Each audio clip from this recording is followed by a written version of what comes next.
I'm Sasha. I'm one of the creators of Coding Rooms, and today I'm joined by Peter Marshman, who's the Community Outreach Manager for Computing at School in the UK. Pete, is there anything else you'd like to share with us about your background in teaching or with CAS? Sure. Yeah. I mean, I've been a teacher for about 17 years. I've been teaching computer science in secondary schools in the UK, and I do quite a lot of outreach with primary schools.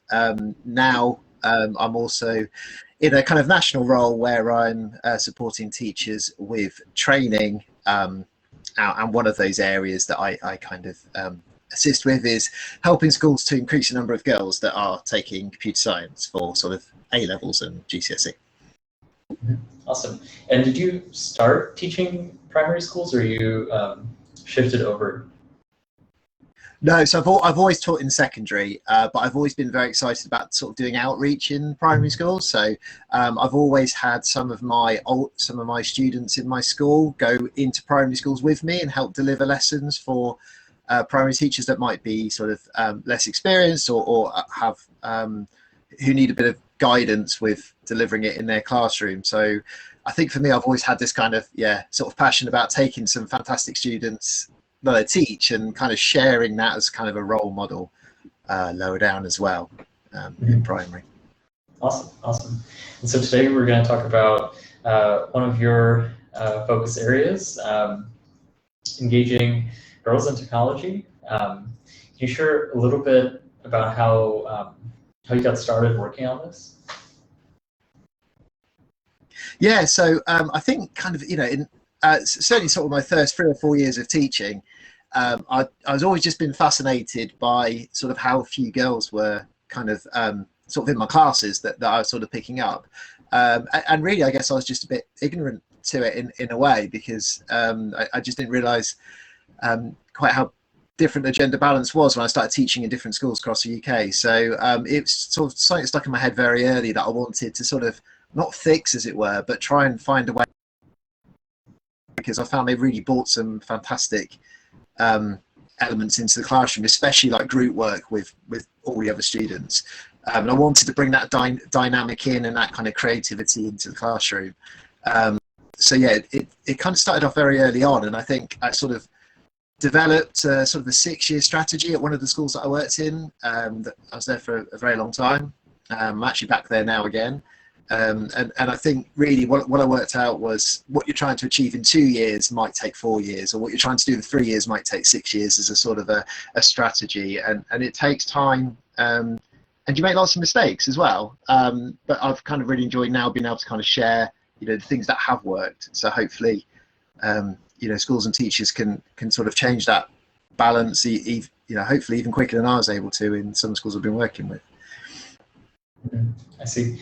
And when did you start doing that?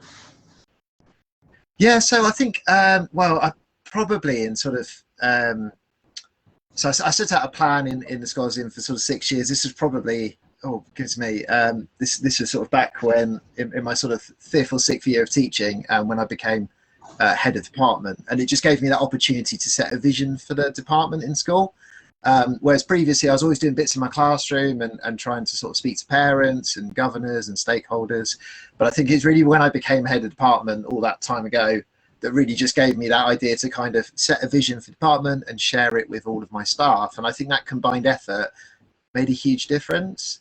I think sort of looking back, one of the things is all about kind of recruitment as well, and being actively involved in not necessarily just recruiting the most sort of knowledgeable candidates for a position, but actually looking at kind of, what their vision was, what excites them, how creative they were, and really finding the right person to train up, and not necessarily finding someone with the knowledge that maybe didn't share that vision.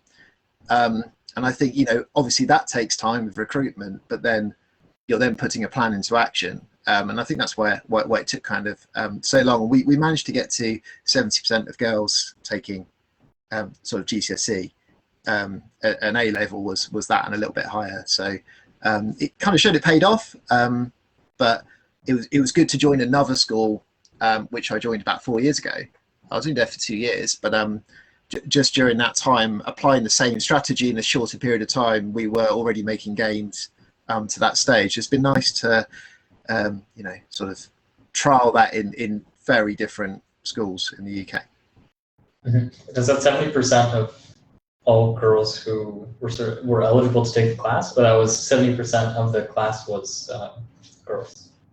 Yeah, so when so the girls could select to take computer science or could select not to as one of their optional subjects, and 70% of the class were female, which was brilliant, and that was a real highlight. And I think it also then made me think about, okay, because I remember some comments from some of the boys saying, well, we've got all these trips for girls, all these experiences you do, but we feel like we're missing out. And actually, it did make me think about changing from, focusing on kind of events for girls and experiences for girls and role model for girls, and actually just coming back to kind of, experiences for all, and just not talking about boys or girls so much, and just, being completely inclusive to what I was trying to do. And I think, again, that was kind of maybe a weakness of my plan. I went so far and then actually didn't realize I was missing out a different group of students that maybe would like some of these experiences. So, that's what I try to do now if I'm speaking to schools and head teachers is, just make experiences for all, invite everyone, open it up to everyone, think about how it can, really be a highlight to anyone, no matter who you are. And I think that's a better, more organic way of changing things rather than offering everything and those extra experiences to girls, really. Yeah. Mm-hmm. And before we get into the details of the specific strategies that you employed, I'm curious to know why do you think that generally fewer girls enroll in computer science when given the option? Look, I don't actually think I know the answer, and I think if we did know the answer, and I've done a lot of research for my masters that I did as well, I think we'd sort of be there closer. I think every school is very different as well. So every school has its own sort of unique environment, group of parents, because I think parents are a really kind of crucial factor in this. But yeah, I think it's a matter of trying lots of different ideas, but also getting feedback from the students when you try things, and sort of doing that little bit of empirical research in your classroom is really important.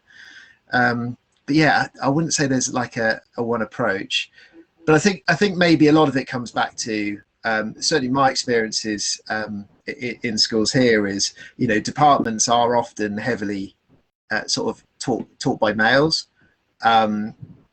In secondary school, the subject is heavily taught, and I think that naturally does have an impact. I think having female computer teachers is a good thing.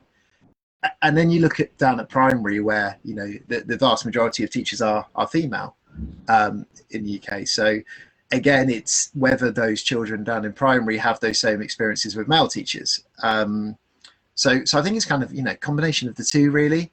But I think ultimately it all comes down to kind of, which we can talk about, kind of self-efficacy and kind of confidence. It's that feeling that they can achieve, no matter what environment they're in or being put into. Mm-hmm. So you mentioned the word or the term self-efficacy, which I know is sort of central to the framework that you put together for engaging more girls in computer science. Can you define the term and how it fits into engaging more girls? Yeah, sure. So I think probably the easiest way is to look at it in terms of self-efficacy and self-confidence. So, self-confidence is kind of your ability to it's kind of like a global term. It's something that you kind of believe with your internal resources what you can achieve, if that makes sense.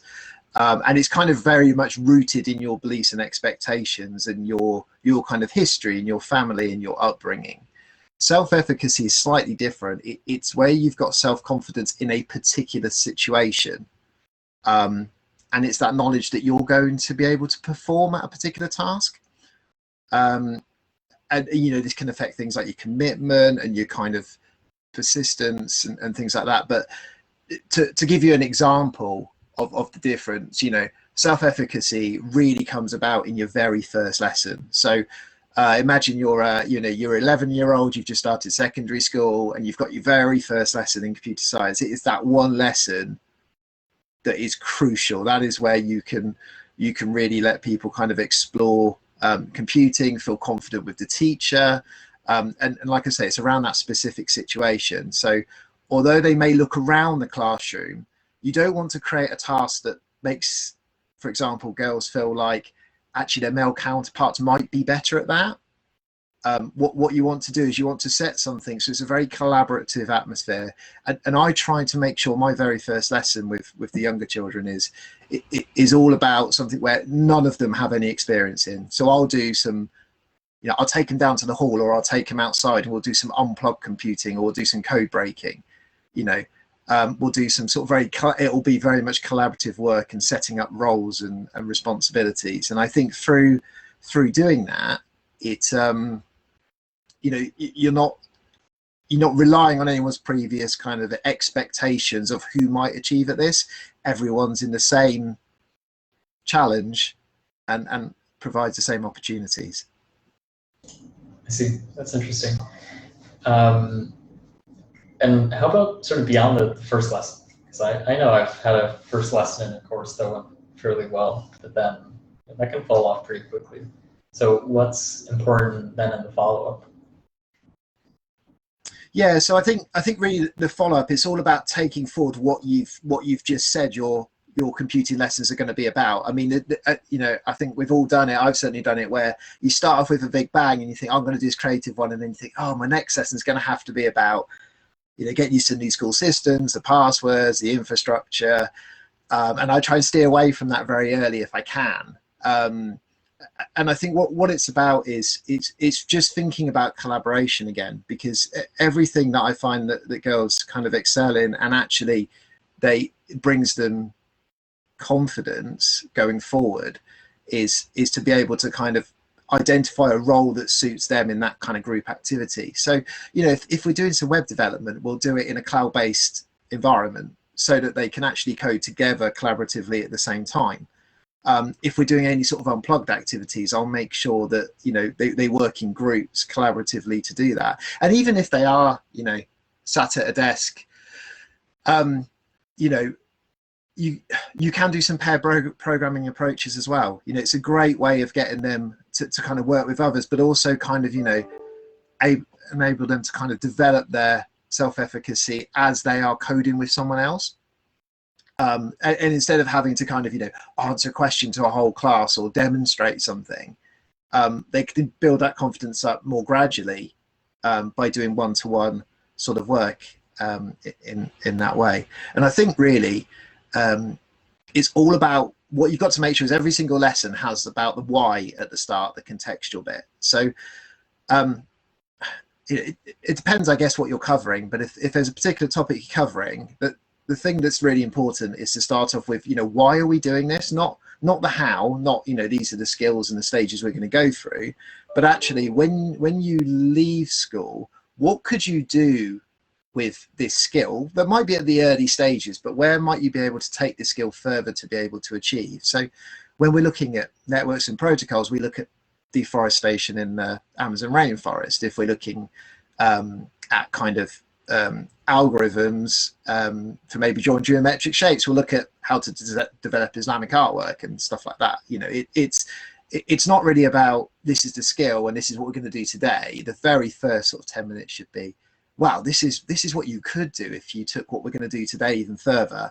And that's like the hook that I feel if you do that every lesson, you really have that engagement. And you could even look at things such as there's a brilliant piece of work by someone called Paul Curzon, which I've sort of taken and developed, and it's wonderful. And it's kind of around, how do we develop an algorithm for helping someone with locked-in syndrome?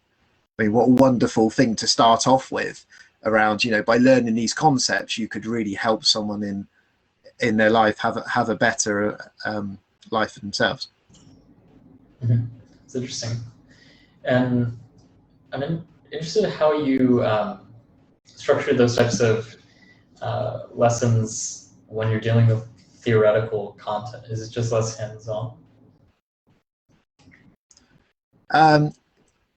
I guess it's so. If it's theoretical content, I think again, to me, it doesn't make any difference because yes, you might remove the practical element, but you're still doing the context. You're still exploring why this is important.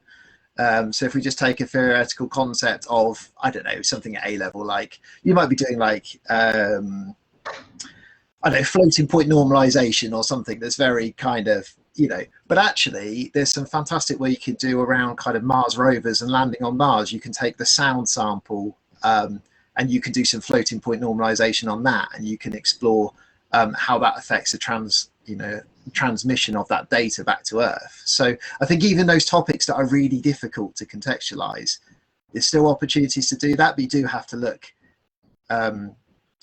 you have to look even harder to do that. I mean, you might be looking at, I don't know, like data representation of images or something. And there's great stuff you can do around kind of pixel art. But one of my favorite kind of sessions to do with that is to sort of do something around steganography, so they can kind of, create their name in binary, just looking at the ASCII table, and then convert that into color pixels, but then draw around it and hide it in like a big pixel image. And you're doing so much there because they're learning binary, they're learning about text representation, they're looking about image representation, but they're also looking at encoding and decoding.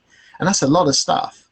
But you can do it with art, and you can make it creative. And you don't have to bring out every single one of those things. It's just the fact that they're enjoying that process, I think. Mm-hmm. And do you find that the types of examples make a difference gender-wise? So, if you pick something like the Mars example versus art, do you find that there's any difference in interest? Not really. I think different students will be, and I think it's getting to know your students as well. One of the very first things I do is to find out what they're interested in. And, if you've taught them lower down the school as they move up, that's easier because you get to know them. But what I try to do is find out what kind of makes them tick, whether it's they're interested in, football, soccer, whether they're interested in, whether they're interested in art, whether they're interested in dance. You can do great choreography work with algorithms in dance. So I think whatever it is, you're never gonna get that thing every single time with every single student they're interested in. But if you do take it away from that kind of examination-based question style to start with, and we're working towards this question, you are doing it towards we are exploring the wider world. And I think students inherently love learning about new things, but I think they're more interested in learning about new things if they can see, like I say, a context or a job role or a career or how it might improve people's lives. And I think with girls that's really important, is if they can see by doing this, yes, it might make me a wonderful career and I'll be I have a fantastic salary, that may engage some people. But I think generally most children are engaged with, well, actually, if I do this, this will help to improve the environment, or this will help the internet be a safer place if I understand this, or that type of thing. I think naturally we all want to know more about it. I see. Yeah, I'm interested that we're excited to hear that. I guess that the types of examples don't make quite as much of a difference once you're generally engaging people. Yeah. We talked a lot about getting girls to be successful in CS once they've enrolled, but a lot of I think at least from what I've read, a lot of the challenges getting them into a CS class. So I don't think that, at least from what I recall, and correct me if I'm wrong, but generally the scores aren't where they struggle, right? Is that a correct assumption? I think it's a fair assumption. Yeah. So can we go back to enrollment? Yeah. And sure. How do you drive that enrollment? Okay. So you just make it so I think no, that's fine. Everyone's got a very different, and again, there's lots of kind of elements, influences that feed in. For me, it's massively about enrichment. So the curriculum time that you might have with 11, 12, 13-year-olds is quite low. Certainly in the English schools I've been working in, it might be 1 hour a week or 1 hour every 2 weeks. So you have limited time to make that impact that you want to. So for me, it's all about, to be honest with you, it's all about trips. It's all about taking them out. So there's sort of two approaches I talk about, which is the outside in and the inside out. And you've got to spend like a balance of time on both of those things. So the outside in is basically, those experiences, those people outside that can make a massive impact to how your children see computer science back inside the school. So, in year 7, the 11-year-olds, we take out every single year 7 girl to Google and in London. And it isn't about taking them to necessarily get involved in some complex AI work or machine learning or anything like that. Actually, what I found to get out of it most is just seeing the working environment that people work in. So the fact that they're quite nomadic in the way that the people at Google will kind of, work in different spaces, collaborate together. They work across lots of different teams. If they get there, they can go for their personal assistant and have their gym class halfway through the day or whatever it is. I think, for me, that's more important in September when they start school, secondary school, than it is for me to be talking about algorithms and decomposition and things like that. That then, when they come back into my classroom, where unfortunately it's like a horseshoe of computer ones all sat next to each other, it doesn't look the same. But I've already, instead of me trying to tell them that when you go out in the real world, it's not like this, it's very collaborative work in this industry, they've got to see it. There's no point me telling them about it. So I make sure that's my very first experience. So again, it all goes to self-efficacy bit, that opens up that opportunity as well. So you can also obviously have role models coming into your school from kind of outside in. So, I've previously set up a sort of group where we invited, very fantastic speakers from outside organizations that are quite local. So from AI industries and coding industries, STEM industries, and we invite them in and we do talks that we then stream to other schools as well. And it's everyone's invited, but all the speakers are inspirational women in computing. So that's kind of another example. The best example is where you have a student that has been through your school. I've got a couple of students that have recently joined IBM, and they have come back to do assemblies for the children about what they learned at Parkhouse School, but actually what they're doing now in cyber and bringing that back in. And there's no better role model for me than someone that's been through your school, because the other children have seen them. They understand that they're just like them. They've seen their faults. They see what they do brilliantly well. And for me, that's crucial. The other approach, the inside out part, is where you've got to share these fantastic achievements. So whether it's taking them out on a trip, whether you set up a competition or clubs in your school, or get a STEM ambassador involved to build your capacity for doing this enrichment, it's telling the governors about it, put it in the school publications, put it on the social media for the school. And we have this thing where, most schools in assembly will hand out certificates and awards for sports and for music. Like every week there's sport and music awards. And I thought, well, I'd really like a computer science award being given out, but I'm not sure how to do that.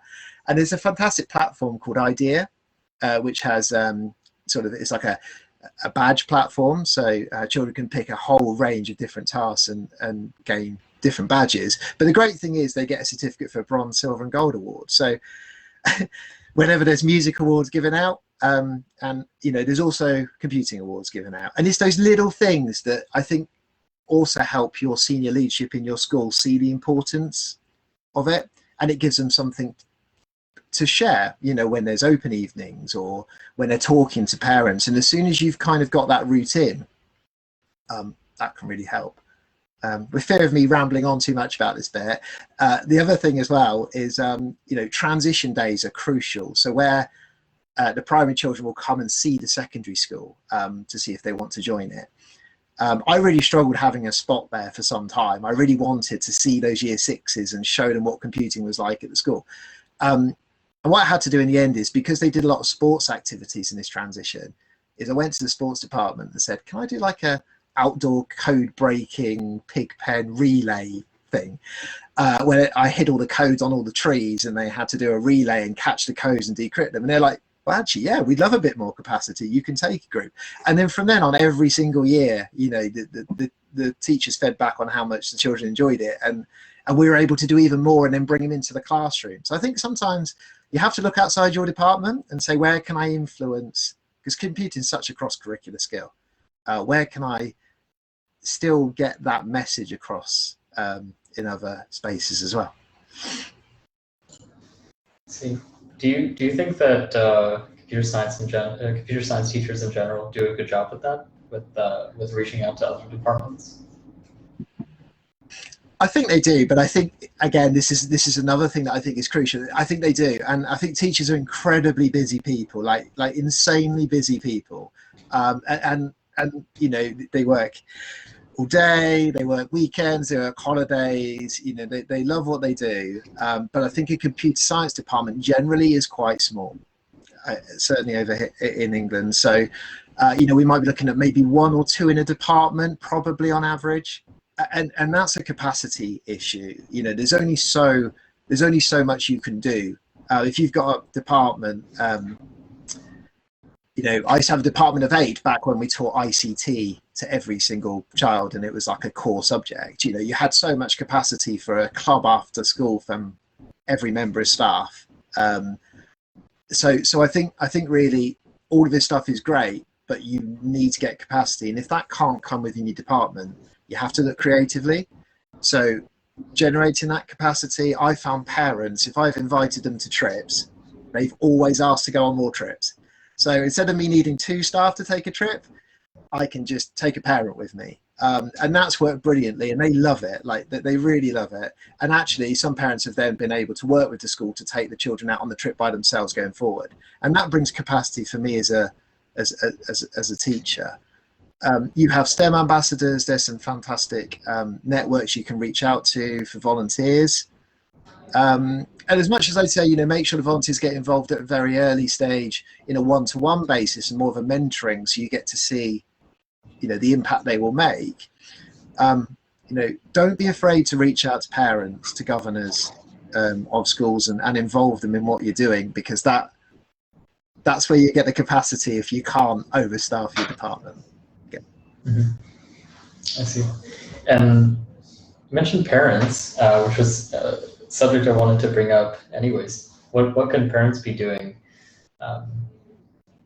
to get more girls involved in CS? And sort of related to that, I wonder how many parents even know that computer science is a subject?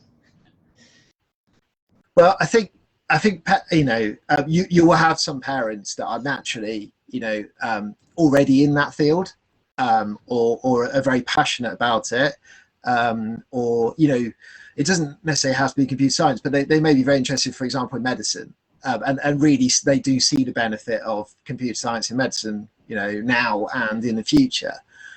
So I think some parents, it's almost like you don't need to sell it, you just need to embrace it and enforce that message that the parents are providing. I think where parents are kind of less aware, maybe because of course some of the parents won't have ever studied computer science at school. They may not have even had that option. Although I think we'll get to the stage where I think the trend will change on that, because now parents will have probably had that opportunity. But I think for those parents that haven't, or maybe don't understand it, is showing the cross-curricular links. You know, you have to show how, you know, no matter what job role you're in, computational thinking or being able to code and think logically like that is crucial. If you own your own small business, as you know, it could be anything. It could be as a mechanic, or it could be anything involved in kind of health and social care. You know, whatever it might be, your ability to think logically is crucial. And I think coding is a great way of doing that. And we have to share that coding isn't necessarily means to, and it doesn't mean that they need to be coders in the future. It might mean that they need to understand code, because maybe someone's coded something for some sort of artificial intelligent device, and they need to work out whether they approve of that, whether they agree with that. It might not be that they have to write it, but being able to read code is just as important as being able to write code, because that puts you in a position to critique something or feel whether something's acceptable or not. I think other ways that you can do it again is not pushing the computer science part lower down in the school. It is about sharing with those parents. What we're doing is not about trying to get every child to be a computer scientist. What we're trying to do is we're trying to give them that skill that they can apply in future careers. That we have this statement a lot. There's careers that we don't even know that exist yet. And I think that's a message that every parent understands. Every parent understands things are moving so fast that this is definitely one of those qualifications that will set them up, as well as any other qualification, if not better, for jobs that don't exist at the moment. And do you think that that's fairly equal? I know you're involved with quite a lot of schools. Is that, do you see that consistently with parents from different schools with different backgrounds, or is it more a metro area thing for example? You know what, I think it does depend on every school. I'm thinking of two schools that I've worked at specifically, and I know I work quite closely with a number of other schools. But those schools are very, very different on both the pupils. One school was a very international school. One school was a very kind of local school. So, you do notice differences in parents' sort of perceptions of computer science. So I think, that does bring a challenge, but you have to, and how do you understand the parents' motivation where you don't?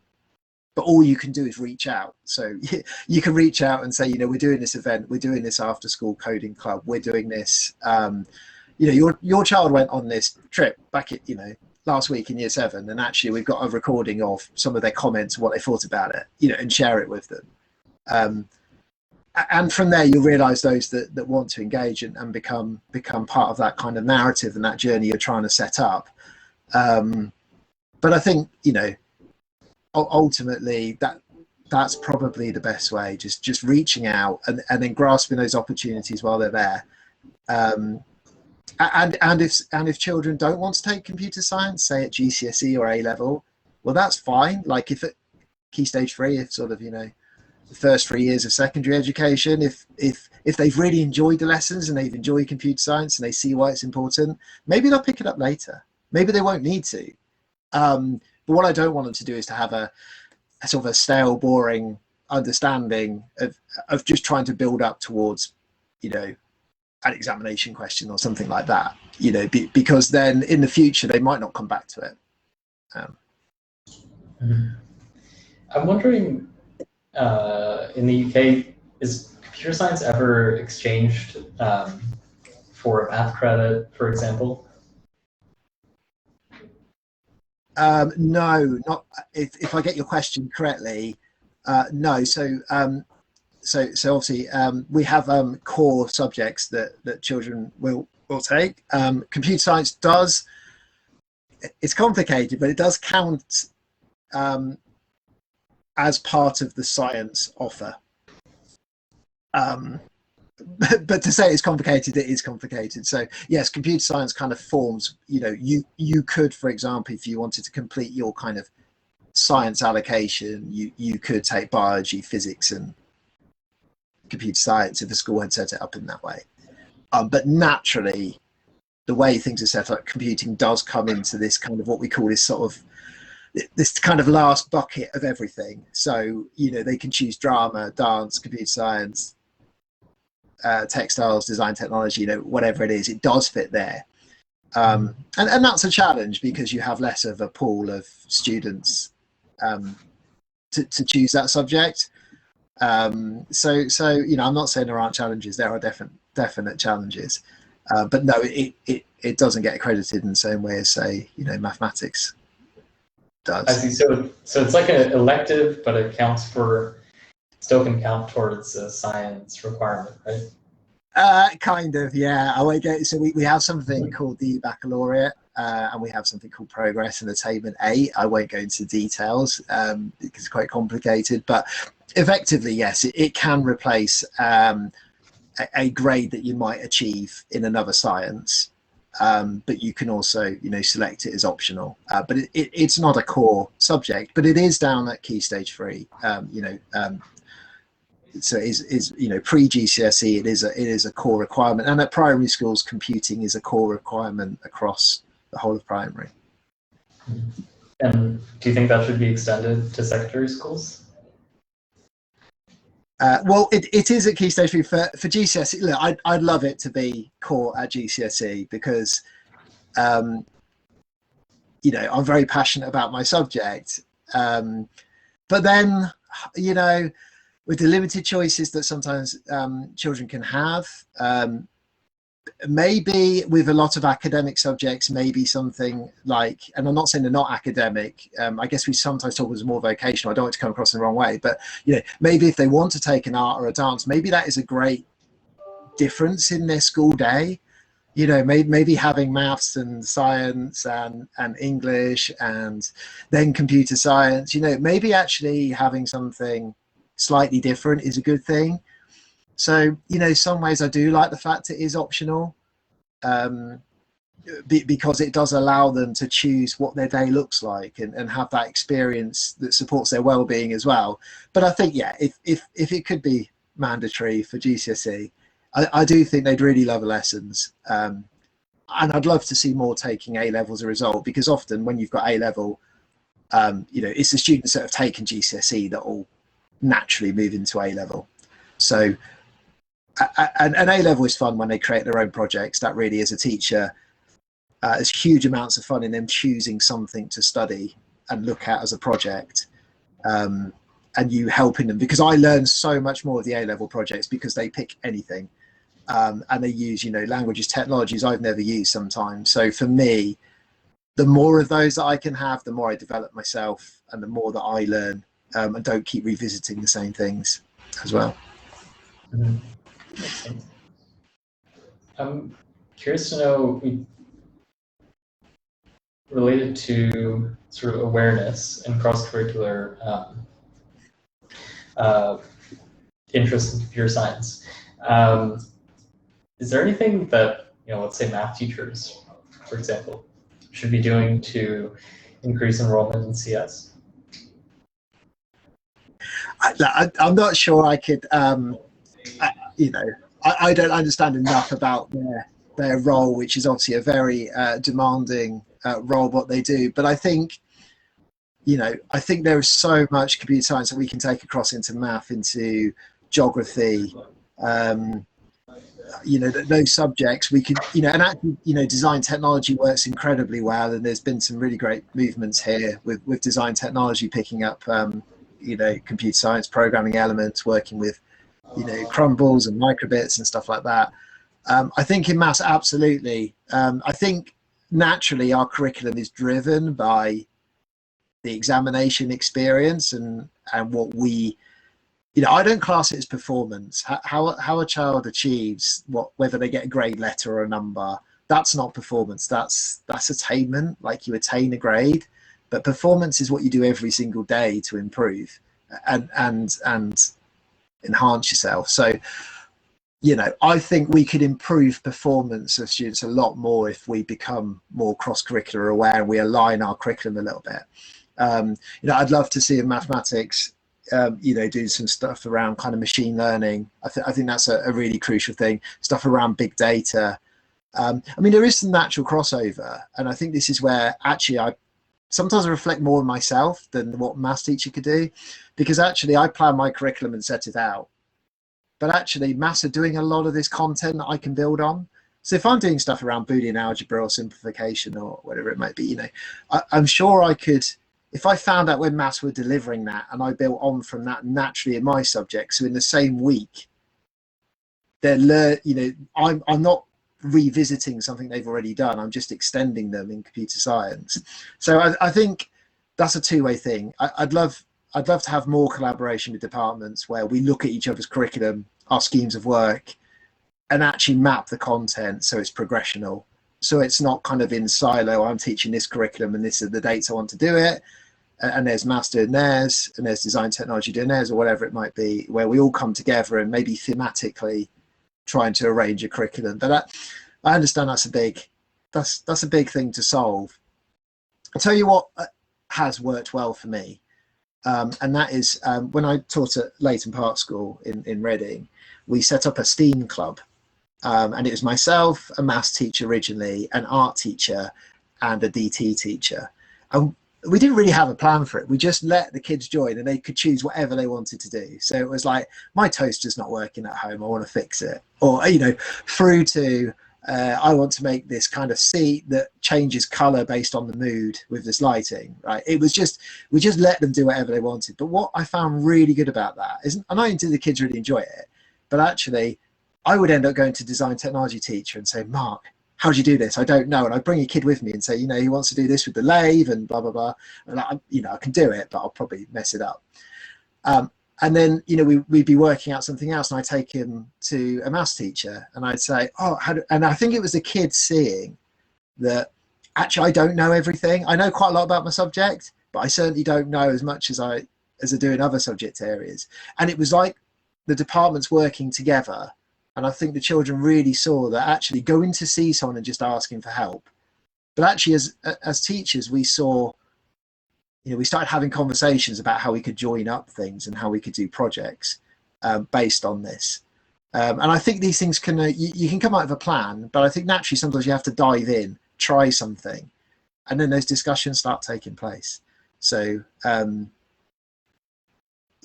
think it's not just upon maths teachers to do more computer science. I think it's around computer science to map in more with maths, but actually let's just get ourselves all together a bit more and with no structure, no scaffolding, and just see and kind of learn from that experience and let the children learn with you, let them see you in a different environment.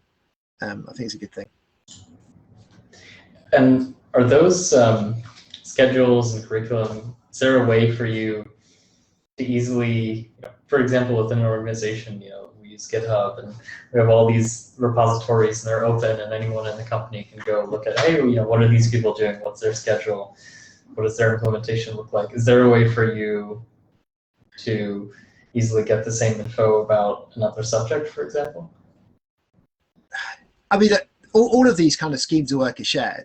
I think that the not the issue, but what happens is they're developed over time and they're refined. So, you'll start off with a pattern, you realize actually that topic, we should change that around, or because of that break there, we need to do a different block of knowledge, or we do this project thing in this window because the computer rooms are really hot, so we don't want to be in the computer rooms because we've got no air conditioning, so we move that to September, or,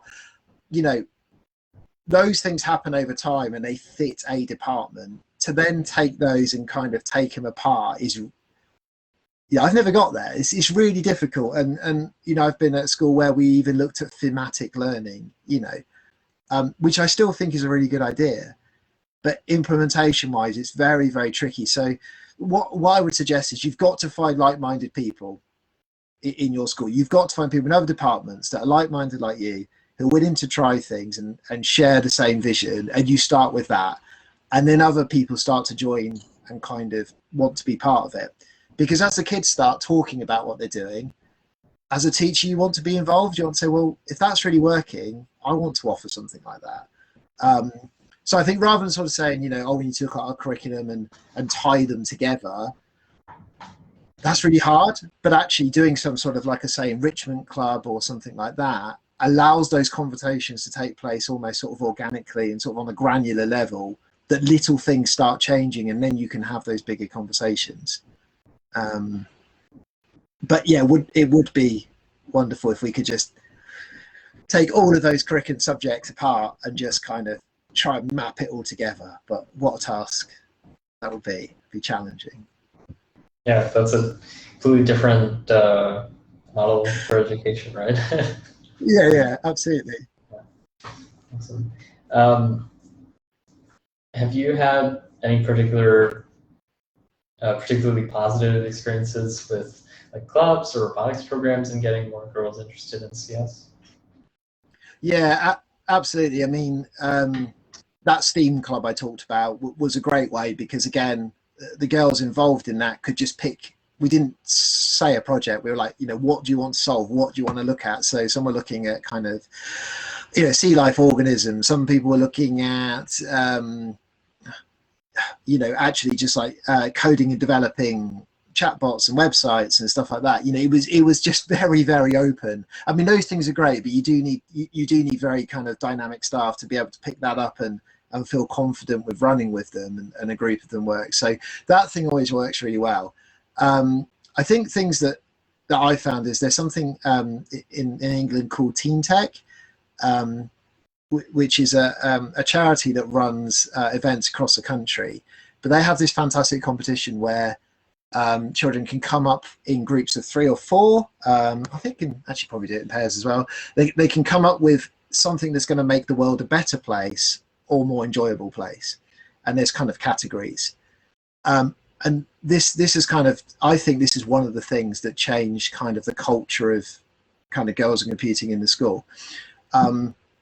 Because they come up with a design, they come up with a prototype. So we had some children that came up with a prototype of dispensing water fairly in some countries in Africa. And actually, we matched them up with a charity, and they actually got to go and actually install those water dispensing pipes taps out in Uganda, I think it was. So, when you've got something like that, that's incredible. That's such a thing to talk about, and people want to be involved. We had one girl came up with a kind of a wearable device as well as part of that competition, and we matched her up with a local company that do coding for sort of applications for car sales, but they were able to sort of actually find a mentor. So they had a live stream every week where they would run that prototype and build it with them. So I think, again, it's looking at that capacity again, isn't it? It's you've got a group of children that want to do something, and it is finding that, reaching out to local organizations to support that capacity. Other clubs, I mean, there's something called code clubs, where volunteers you can sign up and volunteers will actually just run a code club for you after school, which is a fantastic initiative as well.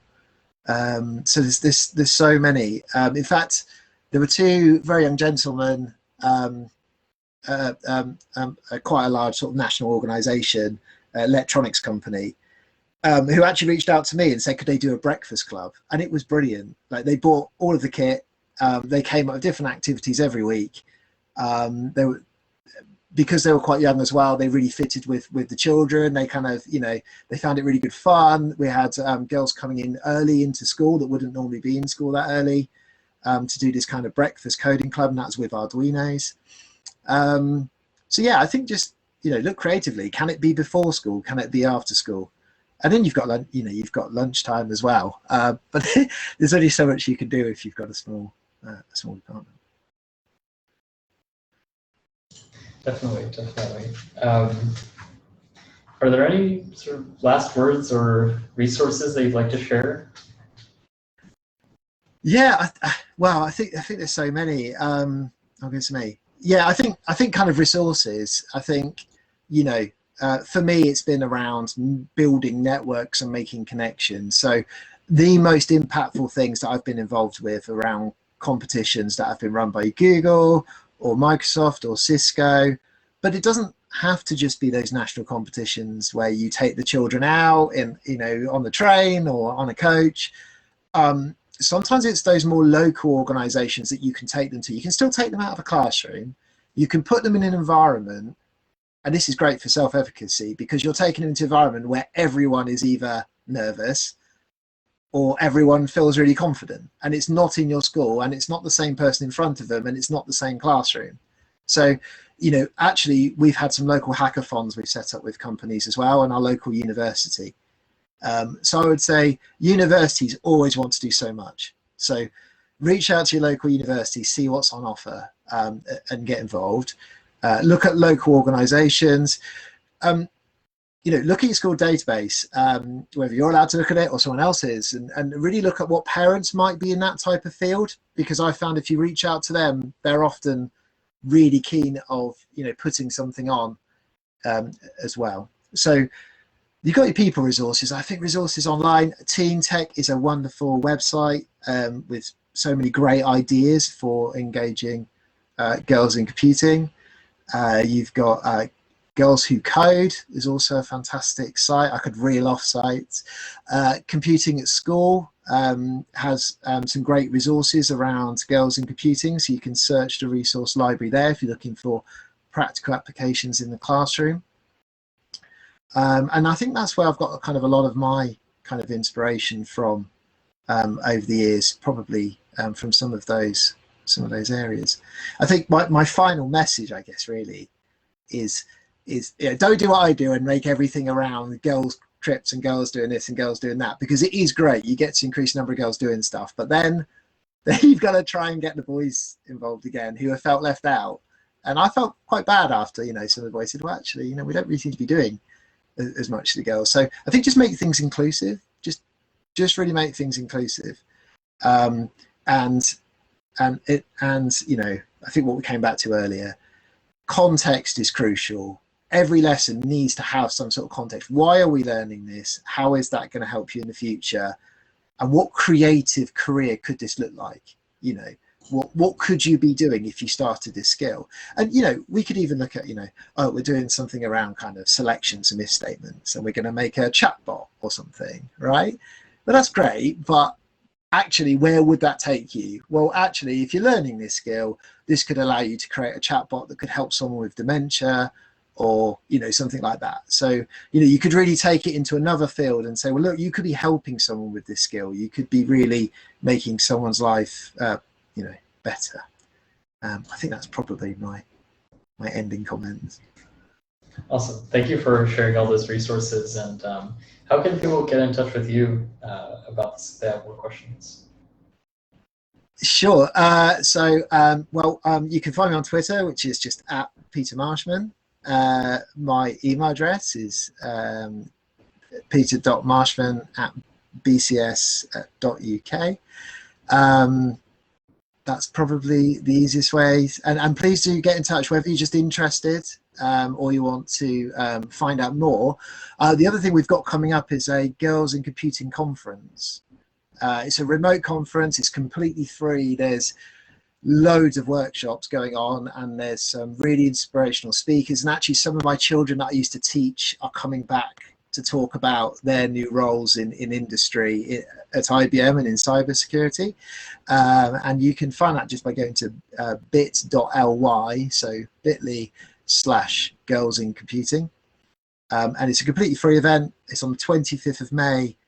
You can drop in and drop out of sessions. I'm actually doing a coding session using coding rooms on chatbots. So we're going to have some fun there. But yeah, there's lots of workshops and advice, and it's all around ideas that you can use in the classroom. But there's also some great talks around the current research. What's the kind of what's the picture nationally as well. Awesome. Thank you for sharing the conference, and people know how to reach you. Thank you so much for your time today, Pete. And with that, I think we'll end the live stream. Yeah. Great. Thanks, Sasha. All right. Thank you, Pete. And we'll see you again on another Coding Rooms podcast. That's all for today. Thanks a lot. Bye, everyone.